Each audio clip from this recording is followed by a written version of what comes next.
you it was worth the wait, didn't I? So hopefully it hasn't disappointed, absolutely.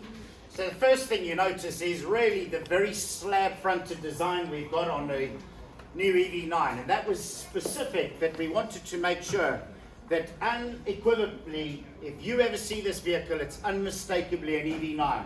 Very slab-fronted, but it has a couple of very strange design features to it as well, because most cars have horizontally laid headlights. We've decided to turn these vertical and literally put them right on the extreme edgings of the vehicle, and then of course frame them with our new daytime running lights. And if you can see, and will see very shortly, that the tail lights kind of mirror a very similar design through it, because we're wanting to portray this as a really premium product. And now with a premium product that is out there, any of the vehicles that use their daytime running lights, they also double up, having the system use what we like to term as the indicators, which come through when you're putting on, let me just get that to that point, there we go, and that doubles up as daytime running lights and indicators. So in a premium world, it really does kind of look to that point where you think to yourself, I really like that feature. It does have that premium look. Now when we first brought out the EV6, we made use of a lot of extra room in our vehicle. And what happened is, under the bonnet, we came up with an idea to store your charge cables. Can any of you remember what we called it? Frunk, excellent. A couple of you were there or either own them and still remember that. Brilliant. So yes, we've kept that idea, because within a utility vehicle, space is always of a premium, and that's exactly what this entails. Now we have two different size fronts. If you go with the rear-wheel drive option, the Air model, you have 90 litres of storage facility. In the all-wheel drive version, which we have here, we have 52 litres of storage space. And what I've done is I've just put our vehicle to load adapter in there to give you an idea. And hopefully you saw how I opened the front this time, because in EV6 it's a normal bonnet catch release. On this one, I used the remote control, and you can see there's an indentation in the bonnet and there is a seal on here. So it is literally under lock and key. So it is for safer items or more valuable items if you need to. But again, it's just a clever storage space if you need it. And looking into the rest of the vehicle now, this leads us as to what type of model it is. Because with this one, we thought we would change our normal seating layout, and this is the optional 6-seat business class option that we've come out with, because EV9 standard has 7 seats, but the business class option offers you 6 seats with more space available to you. So those of us that have ever gone away on holiday, hopefully you'll know what I mean. Get up to the top of the stairs, getting onto the aircraft. If you like me, you go this way. Economy's down this side of the plane. But if you really are privileged and you turn left to business class or first class, that's where all the extra room is, as you can imagine. And that's why we brought this one along, to showcase that extra room. Now looking into the windscreen, you can just see laden across the top portion of the dashboard a little hint as to how big the display is for the driver and for entertainment. Now folks, in EV6 we brought out two 12.3-inch screens, one directly in the driver's line of view with all that information, the one in the center console for all of the sat-nav, infotainment, etc. on there. We are calling this one now a triple panoramic display, because located perfectly, if you're the driver, your left-hand fingertips fall perfectly to hand to our new 5-inch display, which is perfect for the climate control system. So it's right in your driver's line of view, right at your fingertips, no longer hidden down this section of the dashboard. So it's safer, easier for you to use.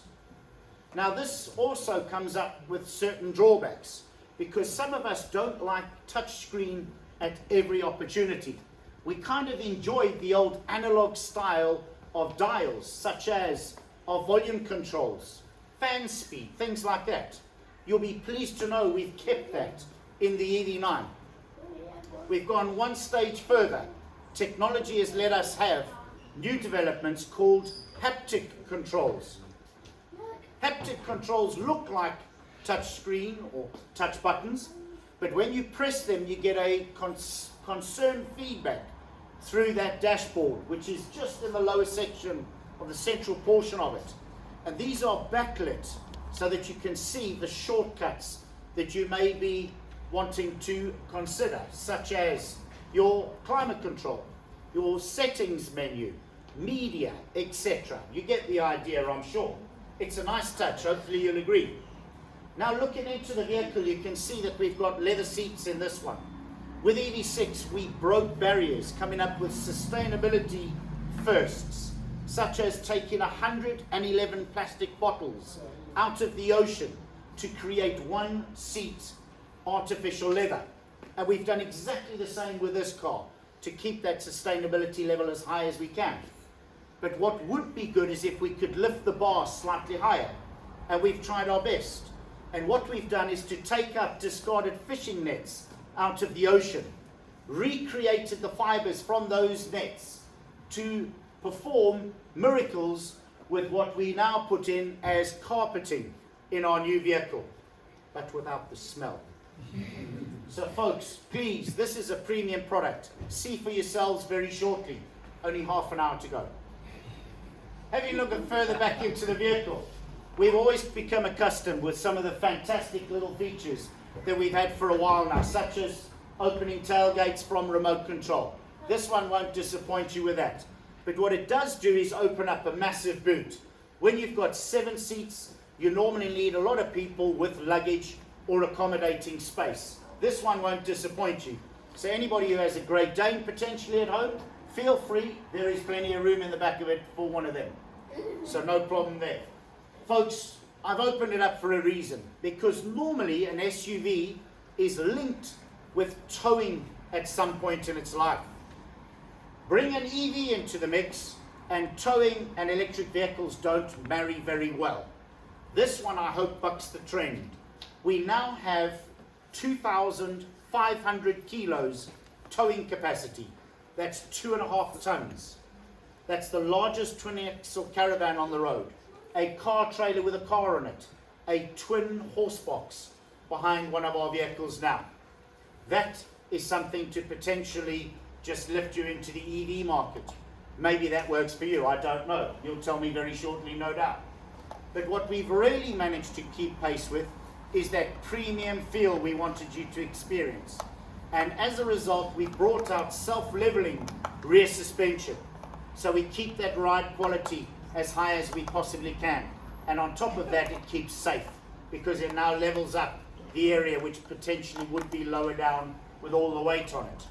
So maybe that also just keeps that same level of comfort moving through. So what have we got hidden under the chassis on this one? Because this is the largest battery we've ever delivered, 99.8 kilowatt hours. Folks, in air format, that's the rear wheel drive unit, over 200 brake horsepower, rear wheel drive, and that is capable of doing 330 miles of range. For a vehicle of that size, that's pretty impressive. When we go to the all-wheel drive variants, so GT Line, GT Line S, folks, we now have 380 brake horsepower. That's good for 0 to 62 times of around 5 seconds. That's fast. It's still capable of 308 miles of range. And how quick can we charge these vehicles? That potentially is the crux of the matter. How does 10 to 80% in just 24 minutes sound to you? Hopefully you'll agree that's quick as well.